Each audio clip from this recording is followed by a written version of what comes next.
안녕하세요. 사사이 사람 사는 이야기 오늘의 사연입니다. 안녕하세요. 저는 40대 중반인 박용현이라고 합니다. 이제 초등학생인 아들이 하나 있고 고운 아내도 있죠. 하지만 이제 부모님은 안 계시네요. 작년에 엄마까지 돌아가셨거든요. 그래도 무사히 단란한 가정을 꾸릴 수 있었던 것은 엄마 덕분이었다고 생각합니다. 사실 작년에 돌아가신 엄마는 저를 낳아주신 엄마는 아니에요. 친어머니가 제가 4살 때 돌아가셨습니다. 어느 날부터 갑자기 편찮으셨는데 제때 병원을 가지 않아서 병을 키운 케이스였죠. 그렇게 친엄마가 돌아가신 후 저와 아버지는 할머니 할아버지 댁에서 지냈습니다. 아마도 제가 어리다 보니 아버지에겐 별다른 선택권이 없었겠죠. 할아버지 댁은 마당이 딸린 큰 주택이었어요. 따로 유치원은 가지 않았지만 집안 곳곳이 놀이터였죠. 사실 이제 그 시절의 기억이 잘 나지는 않아요.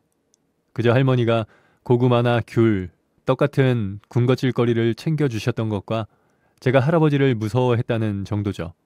제 생생한 기억은 7살 무렵 아버지 새엄마와 함께 살던 시절부터입니다. 아버지가 재혼을 하면서 할아버지 집에서 나와 세 식구가 함께 살았거든요. 정말 행복한 시간이었죠. 엄마는 저에게 친구 같은 분이었어요. 늘 끊임없이 이런저런 이야기를 하셨거든요. 주제는 그때그때 달랐어요. 만화를 보고 나면 만화 속 등장인물에 대한 이야기, 동화책을 보고 나면 동화책 이야기, 엄마에게 궁금한 것을 질문하면 함께 백과사전을 뒤져가며 신기한 것들을 이야기하곤 했죠. 그런 엄마 덕분에 저는 밝은 아이가 되었고 무사히 초등학교를 입학했습니다. 그리고 다른 또래 친구들과 마찬가지로 부모님과 즐거운 나날들을 보냈죠. 또한 초등학교에 들어가고 나서는 아버지가 쉬는 날이면 온 가족이 어딘가를 가곤 했어요. 뚝방에 나가 자전거를 타거나 가까운 동네 뒷산을 가기도 했지만 가끔은 동물원이나 박물관 혹은 유적지를 가기도 했죠. 그렇게 저는 부모님의 사랑을 듬뿍 받으며 너무나 행복한 아이로 지냈어요. 하지만 영원할 것 같았던 행복은 그리 오래가지 않았습니다. 제가 5학년 때 교통사고로 아버지가 돌아가시게 된 거죠. 그날은 할아버지의 칠순을 축하하기 위해 큰 식당을 빌려 잔치를 한 날이었어요. 할아버지는 술도 많이 드셨고 처음부터 끝까지 기분이 좋으셨습니다. 그렇게 큰 잔치가 끝나고 난 뒤 아버지는 할아버지 할머니를 댁에 모셔다 드리러 나가셨고 엄마는 잔치를 한 식당에서 이것저것 정리 후 정산을 하기 위해 저와 함께 그곳에 남았어요. 그리고 약 1시간 뒤 엄마와 저는 버스를 타고 집에 돌아왔죠. 그런데 한참이 지나도 아버지는 돌아오지 않았고 몇 시간 뒤 아버지가 돌아가셨다는 경찰의 전화를 받은 엄마는 그대로 쓰러졌습니다. 알고 보니 아버지는 할아버지 할머니를 모셔다 드리고 집으로 출발했는데 돌아오는 길에 터널에서 사고가 나면서 그대로 사망하신 거죠. 즐거운 잔치를 마친 날 밤에 전해진 갑작스런 비보에 저와 엄마는 물론 할아버지 할머니 그리고 삼촌들과 고모까지 다들 충격을 받았습니다. 이후 아버지 장례를 치르며 어른들은 제 거취에 대한 이야기를 하는 것도 같았지만 저는 장례 후 지금처럼 계속 엄마와 살았어요. 물론 엄마는 한동안 아버지의 부재를 많이 힘들어 하셨죠. 언제나 끊임없이 대화를 주도하던 엄마가 말이 없어질 정도였으니까요. 하지만 그럼에도 불구하고 제 상처를 치료해 주려 노력하셨습니다. 학교를 다녀오면 얼마나 울었는지 퉁퉁 부은 얼굴인데도 하루도 빠짐없이 제 공부를 봐주며 잘했다고 칭찬해 주시곤 했죠. 사실 엄마는 아버지와 결혼하기 전에 실력 있는 학원 선생님이셨어요. 그래서 제 공부는 항상 엄마가 봐주셨거든요. 그렇게 아버지 없이 엄마와 서로를 의지하며 지내다 보니 어느새 예전의 친구 같은 모습으로 돌아왔습니다. 그리고 제가 중학생이 되고 난 이후 엄마는 다시 보습학원 강사로 일하기 시작했죠. 아무래도 이제는 엄마가 우리 가족의 생계를 책임져야 하셨으니까요. 엄마는 바빠졌지만 그래도 항상 저와 많은 이야기를 했어요. 그래서 항상 다른 친구들보다 엄마와 더 친했죠. 다른 친구들은 엄마의 잔소리가 너무 싫다고 했지만 저는 그런 경험이 거의 없거든요.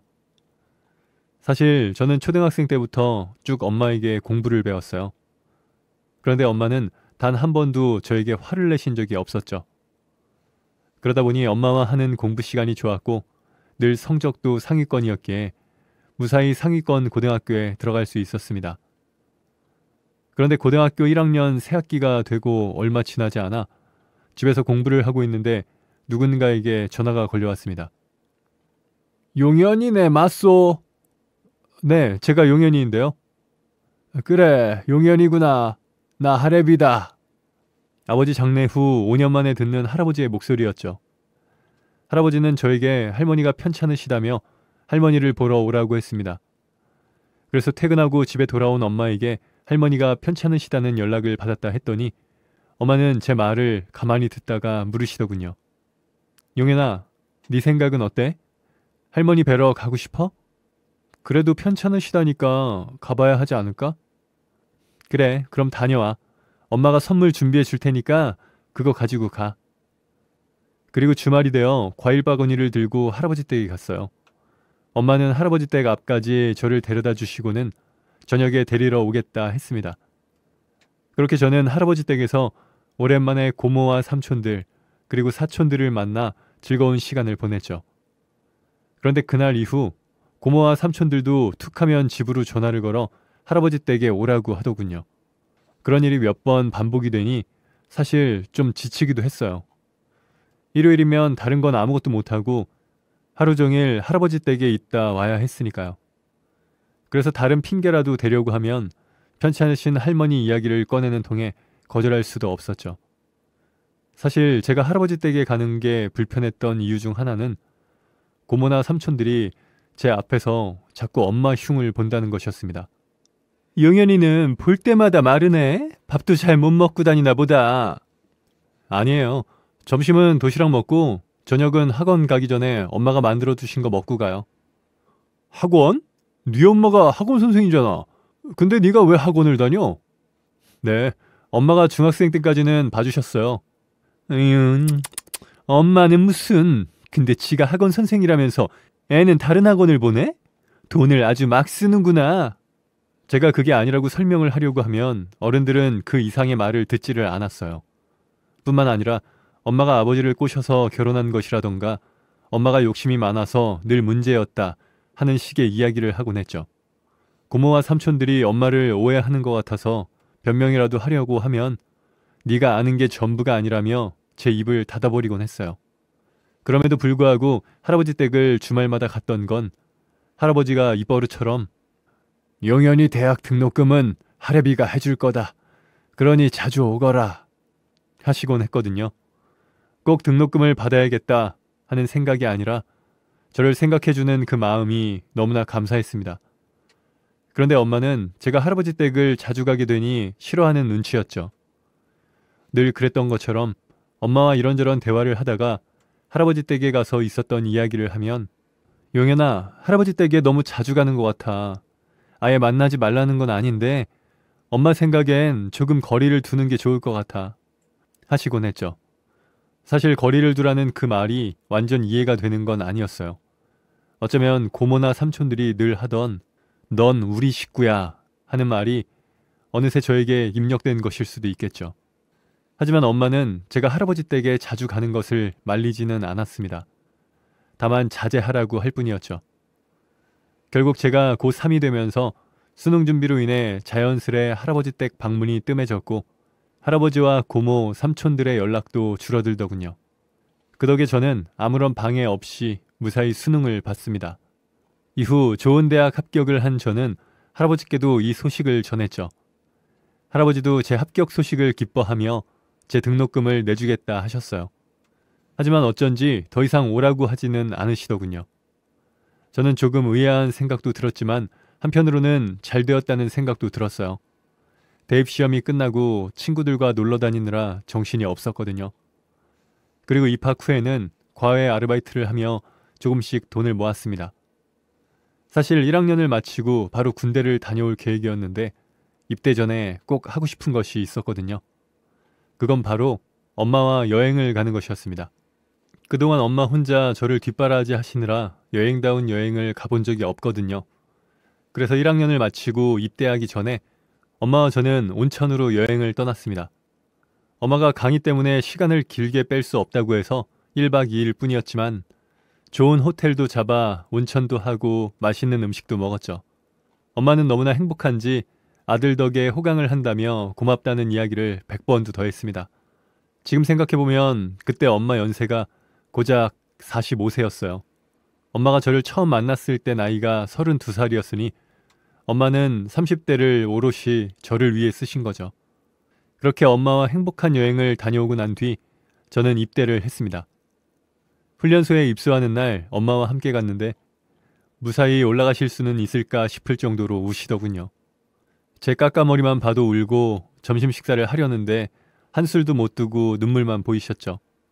아들 죽으러 가는 거 아니라고 위로했지만 엄마는 눈물을 그치지 않았고 탈수가 올까 걱정되어 따로 물을 챙겨드릴 정도였네요. 그리고 힘든 군 생활을 하는 동안 엄마는 끊임없이 저에게 편지를 보내셨습니다. 아마 지금까지 저와 대화한 모든 것들을 편지로 쓰시는 것 같았죠. 엄마 편지가 하도 자주 오다 보니 선임들이 여자친구냐고 할 정도였어요.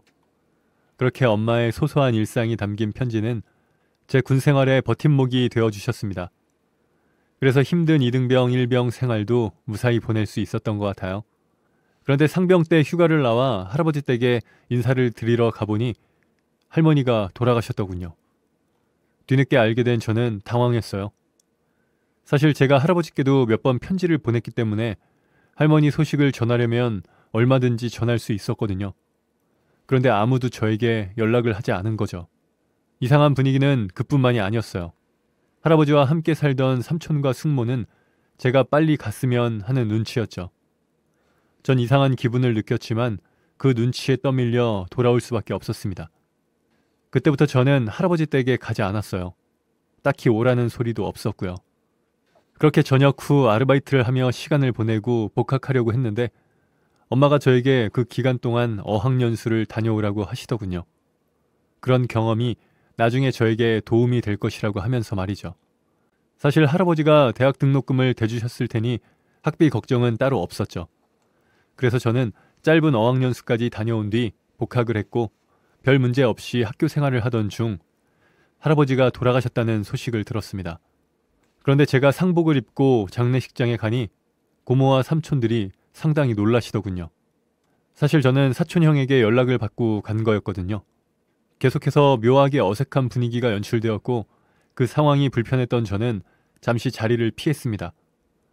30분 정도 후에 장례식장으로 돌아갔는데 할아버지 빈소에서 고모와 작은 삼촌이 이야기를 하고 계시더군요. 용현이 쟤 유산 받으려고 온 거 맞지? 그렇겠지. 어머니 때는 잘 넘어갔는데. 아니 그러니까 수연이는 왜 쓸데없는 연락을 했대? 거기까지만 들었는데도 모든 게 이해가 가더군요. 고모와 삼촌들은 할아버지의 유산 상속 때문에 절 반가워하지 않았다는 것을요. 딱히 그런 것을 받을 생각은 없던 저는 장례 후 삼촌의 연락에 따라 상속 포기를 했고 아무런 일 없이 조용히 지나갔어요. 다만 그날 이후 친척 모두와 연락을 끊었죠. 그리고 27살이 되어 무사히 졸업을 하고 취업도 했습니다. 그런데 취업 후 독립을 하려니 엄마가 아직 해줄 게 많다며 결혼 전까지는 같이 살자고 하시더군요. 혼자 살고 싶은 마음도 컸지만 갑자기 혼자가 될 엄마가 걱정되는 것도 사실이었기에 독립은 포기하고 계속 엄마와 같이 살았죠. 그런데 제가 사회로 나가서 그런지 이제껏 몰랐던 것을 깨닫게 되었습니다. 엄마는 언제나 제가 먹을 것, 입을 것을 챙겨주셨고 종종 회식 다음날에 해장국도 끓여주셨어요. 늘 그랬던 말이죠. 또한 저는 직장 문제에 대해 엄마와 많은 대화를 했는데 엄마가 말씀하시는 업무 순서 정리나 직장 내 인간관계에 대한 이야기가 저에게 큰 도움이 되더군요. 그러니까 엄마는 저에게 엄마의 역할도 아버지의 역할도 다 해주신 거죠. 생각해보니 아버지가 돌아가신 후 지금까지 쭉 그래왔습니다. 생계도 엄마가 책임을 지셨고 공부도 봐주셨으며 처음 운전면허를 땄을 때는 엄마가 연수를 해주시기도 했어요. 게다가 제가 먹을 식사도 엄마가 챙겨주셨고 제가 입는 옷도 엄마가 챙겨주셨죠. 엄마의 그런 노력 덕분에 제가 자라는 동안 아버지의 빈자리를 느끼지 않았다는 걸 조금씩 깨닫기 시작했죠. 그리고 이제 내가 엄마를 지켜드릴 차례라는 생각을 했습니다. 지금까지 엄마가 절 지켜주셨던 것처럼 말이죠. 그렇게 시간이 흘러 30살쯤 여자친구가 생겼는데 엄마가 이런 소리를 하시더군요. 엄마는 너 결혼까지 시키면 졸업이야. 그 말에 괜히 서운한 마음이 들어 졸업? 그럼 나 결혼 안 해야겠네? 했더니 엄마는 어휴 누굴 고생시키려고 빨리 결혼해 하면서도 깔깔거리며 웃으셨죠. 아마 그때부터 엄마는 저를 보낼 마음의 준비를 하셨던 것 같아요. 그리고 여자친구와 3년 정도 연애를 한 후 결혼 준비를 하기 시작했습니다. 제가 먼저 여자친구 부모님께 인사를 드리고 그 다음 주에 여자친구가 엄마께 인사를 드렸죠. 그날 저녁 엄마가 저를 불러 오래된 통장 하나를 내밀었습니다. 이게 뭐예요? 하며 통장을 열어봤는데 무려 10억이라는 큰 돈이 그 통장에 들어있었습니다. 네 아버지 돌아가시고 나온 돈이야. 생명보험 몇 개랑 그때 사고 낸 사람한테 받은 위자료. 그런데 그 통장에 입금된 내용만 있을 뿐 한 번도 출금 내역이 없었습니다. 결과적으로 엄마는 저를 키우면서 아버지 보험금을 한 푼도 쓰지 않고 고스란히 저에게 주신 거죠. 엄마, 근데 이걸 왜 한 푼도 안 썼어요? 용연이 널 데려오면서 하늘에 간 네 아버지랑 내 자신과 한 약속이었어. 네 아버지 돌아가시고 보험금 때문에 난리가 났었거든. 그 보험금은 원래 법정 상속인, 즉 엄마하고 너가 받아야 하는 돈인데 너희 할아버지나 형제들은 결혼한 지 5년밖에 안 되는 내가 그 돈을 받는 걸 원하지 않았고 네가 받을 보험금도 친가에서 관리하겠다고 했었지. 그런데 난 네 친가집에서 널 돌볼 것이라고 생각하지 않았어. 아들 형제가 죽었는데 나한테 돈 내놓으라고 말부터 했던 사람들이야. 결국 엄마는 혼자 저를 지키겠다 결심하신 거죠. 친가집에서는 저는 물론 우리가 살고 있는 집을 가지고도 소송도 걸었지만 다행히도 제가 초등학교를 입학하면서 엄마에게 입양된 상태였고 집은 기존에 엄마가 살던 집에 아빠와 제가 들어온 것이라는 것이 바로 확인되었기에 전 아무것도 모르고 계속 엄마와 행복하게 살 수 있었던 겁니다. 그런데 한동안 잠잠하던 친가집에서 제가 고등학생이 되었을 때 다시 왕래를 하면서 어떻게든 저를 꼬여내려고 했던 거죠. 그때까지는 제가 미성년자였으니 저를 데려오면 제 몫의 보험금도 친가집에서 관리할 수 있을 테니까요. 등록금을 해주겠다, 너희 엄마가 욕심이 많다 등등 온갖 가머니설로 저를 꼬셨지만 상황을 전혀 알지 못한 제가 넘어가지 않은 것입니다. 게다가 대학 등록금을 해준다던 할아버지 이야기도 결국 거짓이었더군요. 모두 엄마가 지불하신 거였죠. 엄마는 그들이 저를 유인하고 있다는 것을 알았기에 엮이지 않기를 바랬지만 그래도 제 혈연관계라서 끊을 수는 없었다 합니다. 결국 제가 성인이 되자 친척들은 어쩔 수 없이 그 돈을 포기했고 이후 할머니나 할아버지가 돌아가신 것도 일부러 알리지 않은 것입니다. 이제 제가 필요 없어진 것이죠. 엄마 이야기를 듣는데 어이가 없으면서도 울컥하는 기분이 들더군요. 그럼 지금까지 왜 나한테 말 안 했어? 진작에 그렇다고 말했으면 됐잖아. 글쎄, 이러쿵 저러쿵 말한다 한들 결국 새엄마인데 믿을까 싶기도 했고 무엇보다 시간이 지나가면 진실이 드러날 거라고 믿었어. 네 아빠가 하늘에서 다 보고 있을 거니까. 지금 이렇게 잘 컸잖아. 잘 커줘서 고마워, 용연아. 눈물이 반짝하는 엄마를 보며 그만 왈칵 눈물이 흐르더군요. 엄마, 내가 정말 잘할게요. 이렇게 키워줘서 고마워. 그렇게 저는 무사히 결혼을 했고 엄마 집 근처에 신혼집을 구했습니다. 사실 합가를 하고 싶었는데 엄마가 그건 절대 싫다고 해서 가까이 사는 걸로 타협한 거죠. 그리고 결혼 2년 뒤 아내는 건강한 아들을 낳았습니다. 가까이 사는 엄마가 아이의 육아를 도와주셨죠. 엄마는 알아듣지도 못하는 아이에게 끊임없이 말을 하시더군요. 어릴 때 저에게 했던 것처럼 말이에요. 그렇게 할머니의 이야기를 들으며 자란 아들은 확실히 또래보다 말이 빨리 트였습니다. 저와 아내는 그런 엄마가 신기했죠. 엄마는 애도 안 낳아봤으면서 어떻게 잘 알아요? 그래서 선생님인가? 그러자 엄마는 빙그레 웃으며 모성이라는 게 그런 거야. 애를 낳아서 생기는 게 아니라 애를 키우면서 생기는 거거든. 엄마도 너 키우다 보니까 그냥 그런 게 생기더라 하시더군요. 엄마의 그런 가르침을 받아 저도 아이와 많은 시간을 보내며 제 부성을 최대한 끌어내보려고 노력했습니다. 엄마의 말씀은 항상 옳으니까요. 그 덕에 유치원에 들어간 아이는 아빠 바라기가 되기는 했지만 말이죠. 그런데 행복하기만 했던 우리 집에 또 한 번의 위기가 찾아왔습니다. 아이가 7살이 되던 해 엄마가 암 진단을 받은 것이죠. 물론 엄마는 치료를 위해 최선을 다했지만 시간이 길어질수록 힘이 빠지시는 것 같았어요. 게다가 하늘이 야속하게도 수술 뒤 회복 중에 다른 곳에서 또 다른 암이 발견되었습니다. 그리고 엄마는 이제 할 일 다 끝내서 이제 생명줄이 꺼져가는 거라며 치료를 거부하셨죠. 저는 엄마에게 내가 무슨 일이 있어도 엄마는 꼭 살려줄 테니까 걱정 말고 치료 받아요 했지만 엄마는 미안해 용현아. 엄마 이번엔 못하겠어. 그냥 남은 시간 동안 즐겁게 살다가 갈래. 이렇게 병원에 있다가 그냥 가면 너무 억울할 것 같아. 우리 그냥 남은 시간 즐겁게 보내자 하셨습니다. 결국 엄마는 고집을 부려 퇴원을 하셨고 시골에 있는 민박집을 빌려서 지냈어요. 아내와 초등학생이 된 아들은 왔다 갔다 하고 저는 회사를 휴직하고 석 달 정도를 엄마와 함께 보냈습니다. 어떻게든 엄마의 생명을 조금이라도 더 늘릴 수 있다면 무엇이든 할 수 있을 것 같았죠. 그렇게 지내던 어느 날 엄마가 평소보다 좋은 얼굴로 저에게 말하더군요. 용현이 너를 처음 만난 날부터 내가 죽는 날까지 단 한시도 내 아들이 아닌 적이 없었어. 용현이 덕에 엄마가 살았어. 정말 고마워. 순간 이상한 기분이 들은 저는 그 기분을 애써 부정하며 아무렇지도 않게 대답했습니다. 그럼 계속 같이 살아야지, 아들이랑. 아니야, 넌 이제 진짜 가족이 있잖아. 네 가족들이랑 살아야지. 엄마도 내 진짜 가족이야. 그래, 우리도 진짜 가족이지.